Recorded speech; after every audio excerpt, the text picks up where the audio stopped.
Again, getting involved in a sensitive territorial issue, angering South Korea at a time when Seoul and Tokyo need to work together amid the push for diplomacy with North Korea. In its official gazette that was released earlier today, the Japanese government said it's revising high school teaching guidelines to say, wrongly, that Dokdo Island in the East Sea is Japanese territory, not Korean. Park Ji-won has more on this story. So Ji-won, tell us more. Yes, Mark. Disappointingly, the Japanese government has announced its revised teaching guidelines for high school students through this official gazette on Friday.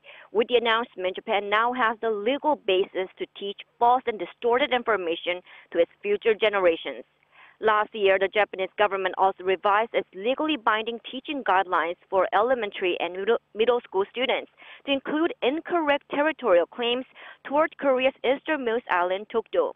Back in 2008, Japan first started to include the provocative claim that Korea and Japan do not share a common understanding on Dokdo in its non-legally binding middle school teaching guideline commentary, causing strong protests and a backlash from the Korean government. So now it seems that for the last 10 years, despite official protests from Korea, Japan has made its education system from elementary school to high school teach students these false territorial claims.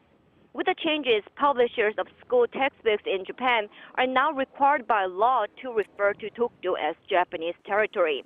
And the textbooks for elementary schools should include such wrongful territorial claims from 2020, middle school books from 2021, and high school textbooks from 2022. So, Ji-won, quite the big change there. And how is South Korea's foreign ministry responding to this latest move by Tokyo? The South Korean government has strongly condemned the Japanese government's move, urging it to immediately repeal its legally binding teaching guidelines that make false claims over the Korean territory. Seoul's foreign ministry summoned the Japanese ambassador to South Korea, Yasumaga Nagamine, this morning at around 10:30. And South Korea's first vice foreign minister, Im Sung-nam, delivered the South Korean government's position, urging the Japanese government to repeal the wrongful guidelines. The foreign ministry also issued a statement this morning that Dokdo is historically, geographically, and legally Korea's territory, which was first invaded and occupied during Japan's attempt to colonize Korea in the past. The statement added that if Japan continues to fail to see its errors of imperialistic aggression in the past, Japan will lose a precious opportunity to learn from the past and prepare the future. The statement also vowed that the Korean government will sternly respond to any of such moves.